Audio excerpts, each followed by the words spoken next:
Salams from the People's Dispatch studios in New Delhi. I'm Siddhantani and you're watching Daily Debrief. On the show today, the latest on the Ukraine crisis, we get our weekly COVID update and we round up the Beijing Winter Olympics. First up, the Organization for Security and Cooperation in Europe, which runs a special monitoring mission to Ukraine, has released a map of ceasefire violations that it observed over the weekend.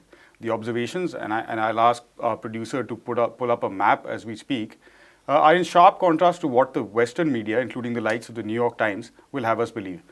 Newsclick Editor-in-Chief Prabir Purkayastha is in studio today to give us a sense of what's going on and how he reads the media's narrative building in the Ukraine crisis.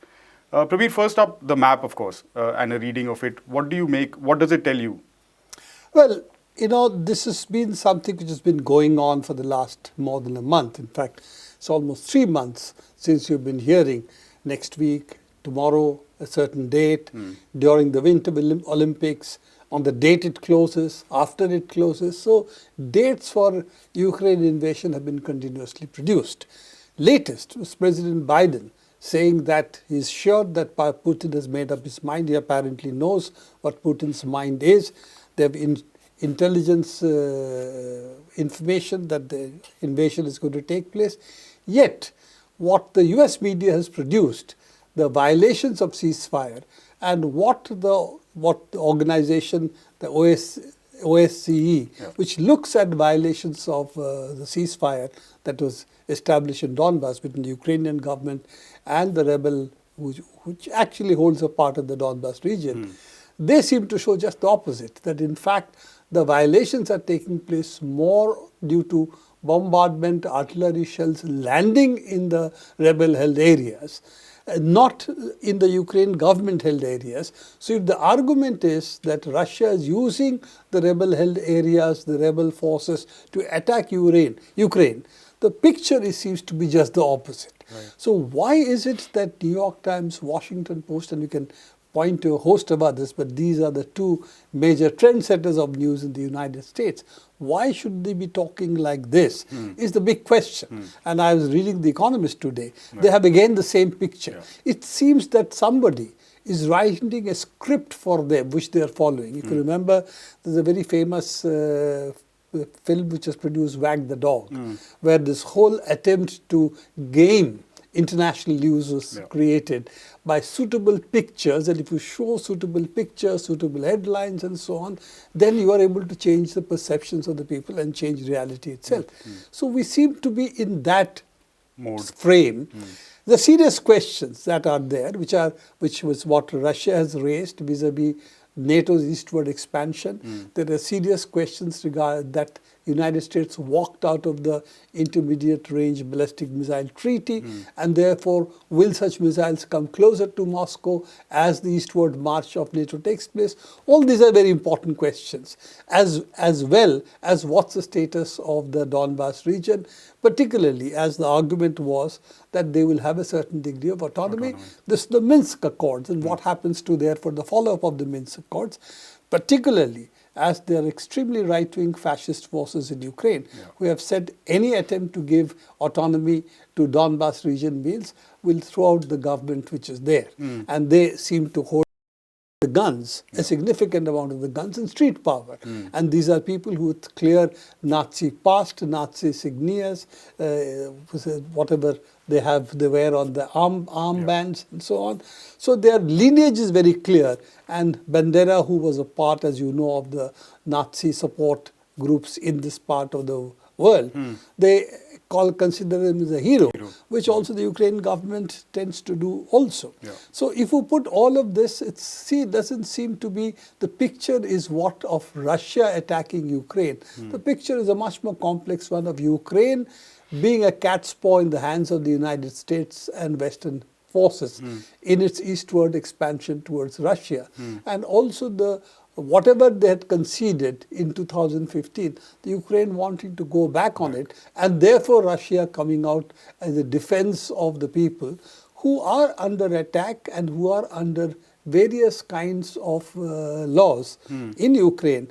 Their language, television station, public space, use of Russian, all of this is educational institutions. Educational institutions. These are very serious issues because it's a ethno-nationalism then you are trying to spread, and there's a strong minority who are Russian in ethnic terms, but much larger numbers who are Russian speakers. Yeah, so I think all those issues, instead of addressing that, we are covering it all up in the name of Russia about to invade Ukraine as a meme.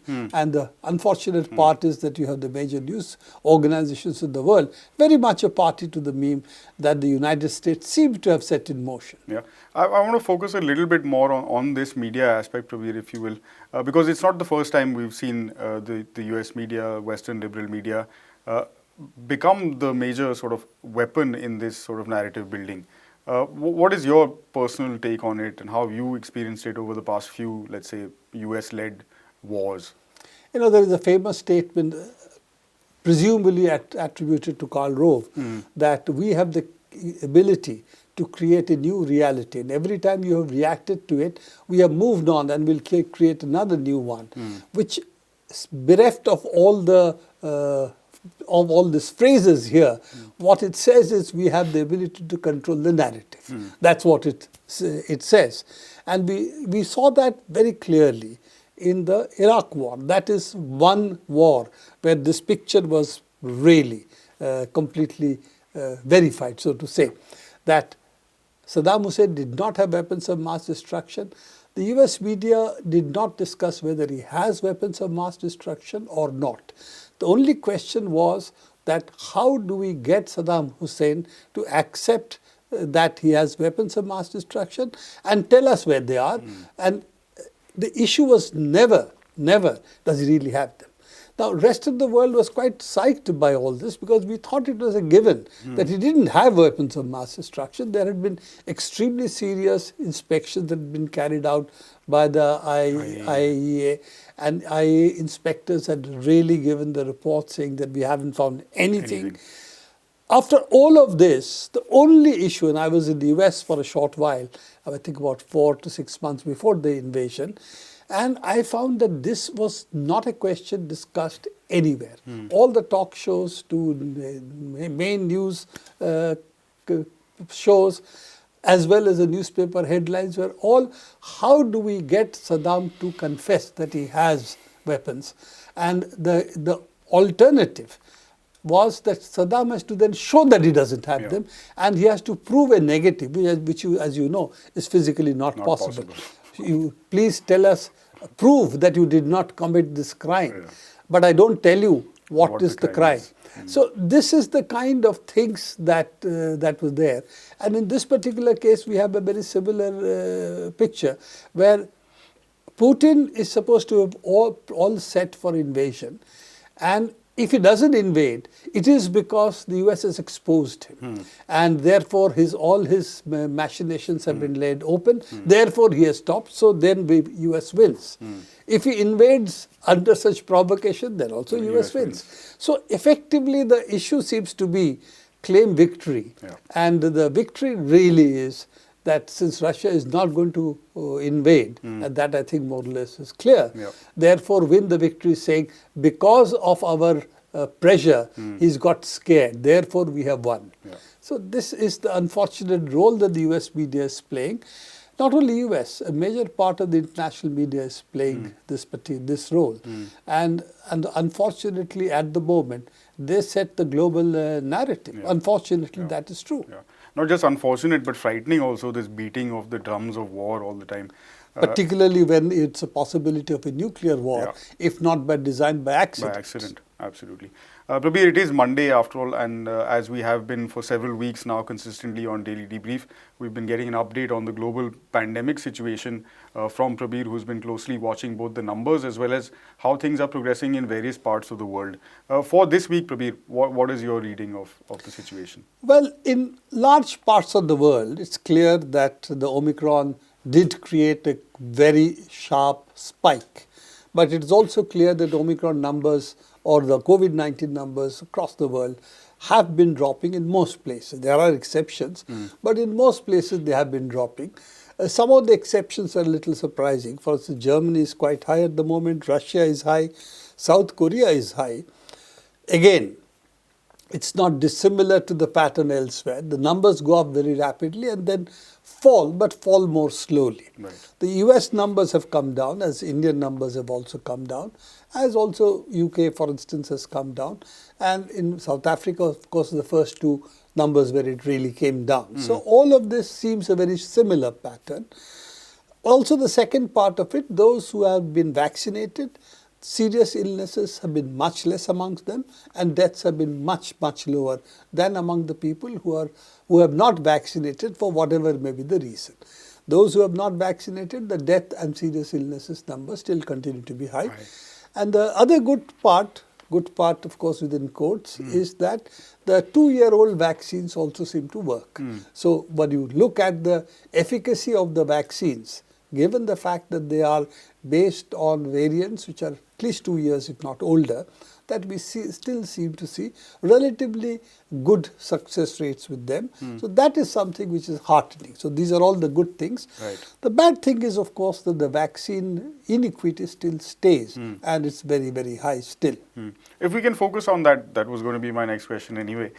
So where are we on that front? There are lots of conversations happening about the mRNA vaccine, about sort of decentralizing production so that Africa, for example, can have access to vaccines. So how are we progressing on that front? So here is the problem, that the talk seems to be about mRNA vaccines. mRNA vaccine is not only the technology of production of the vaccine that's the issue. It is a relatively new technology, therefore many less companies can or institutions can develop mRNA vaccines, Right. or even internalize, indigenize and make it locally.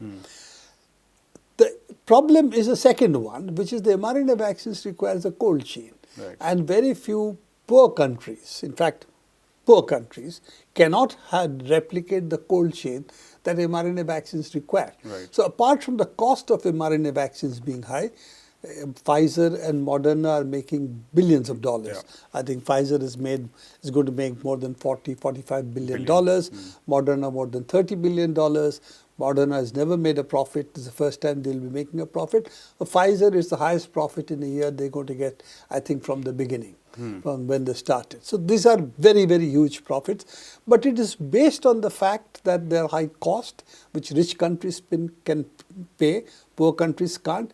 And it requires a cold chain, which poor countries cannot put into place. So therefore, it seems that structural inequities built into the mRNA vaccines itself.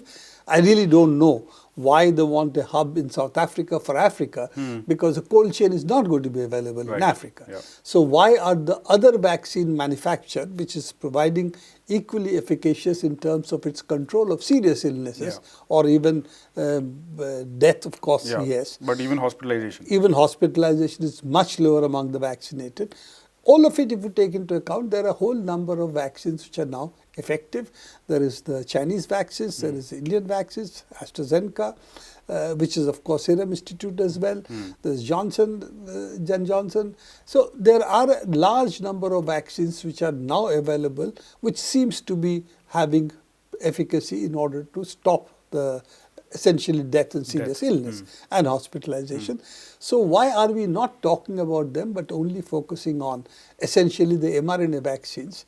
It seems to be, it's also a part of, shall we say, a Western takeover of the global vaccine market, using technology as the instrument, and technology which will then be tightly controlled by Western powers. And essentially in this case, really Germany BioNTech, which developed the Pfizer vaccine, and then therefore Pfizer, and of course Moderna, both are the United States.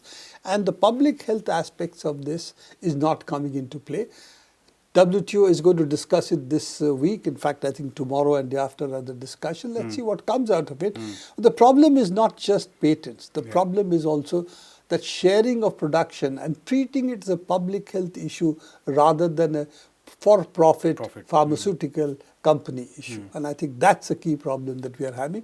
The vision is still that of pharmaceutical companies through various agencies, and instead of it being a public health issue. Yeah.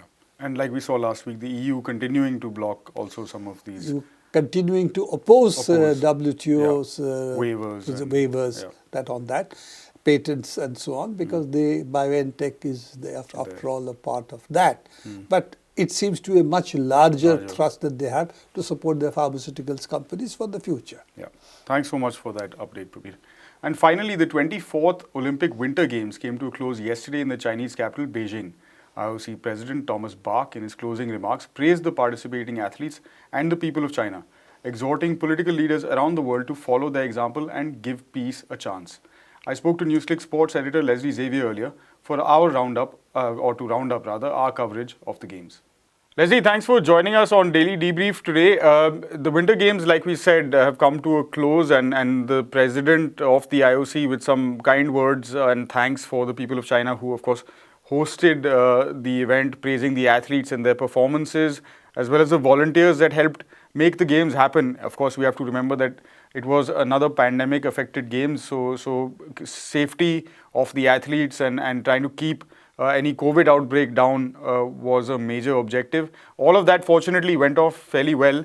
But you have some insights for us in terms of how you assess the overall performance of the games. Yeah, of course, we are going to have to commend the Chinese organizers for keeping COVID at bay, because let's just accept that it was not exactly a conducive time with the third wave sweeping across the world, various countries, and then the entire world is converging onto one point in China. And China did their protocols were completely fail-proof, so much so that towards the end of the games, it was single-digit cases per day within the Olympic bubble, the large Olympic bubble. It was so strict, and they achieved that objective that way.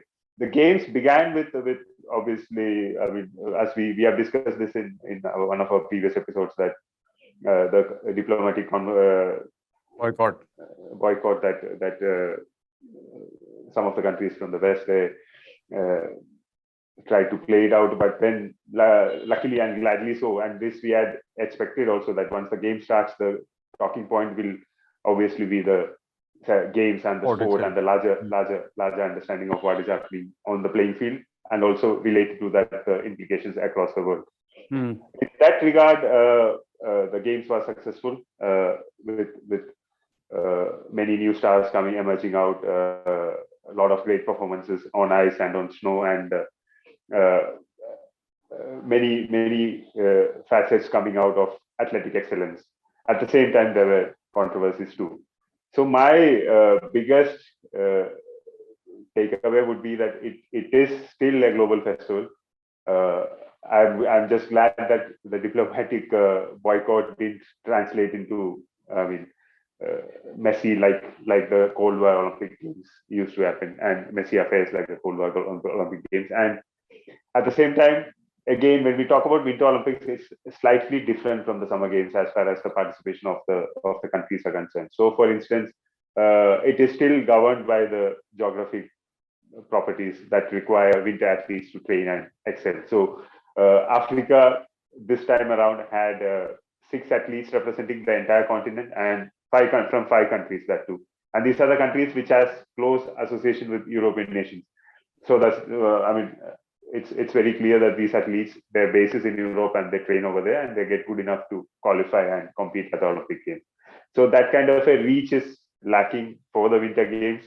And over the course of the next couple of decades, can we expect that to grow? That's a difficult question to ask, because Summer Games are also expanding, their programs are expanding, and they face different challenges altogether. But Winter Games have much more bigger challenges to deal with, and the first and foremost one is climate change, which is affecting, which is dwindling the scope of various traditional centers to host these games. So now Beijing hosted the games, but Beijing, the climatic conditions that are prevalent within the geographic location is such that it's a dry winter. It's somewhat close to where we are. In Delhi, it's also a dry winter. It doesn't snow. So artificial snow was made over there, but then it was cold enough to allow that to happen. But with the rising global temperatures, it's becoming a bit of a problem. It's becoming quite a challenge to safely hold these host events. These games event. It's not just about the facilities and providing this thing, it's also the concern is also safety for the athletes, because when we do, for instance, ski jumping, for instance, or snowboarding, freestyle snowboarding, you need that much of a conducive snow for it to cushion the landing of the athletes safely.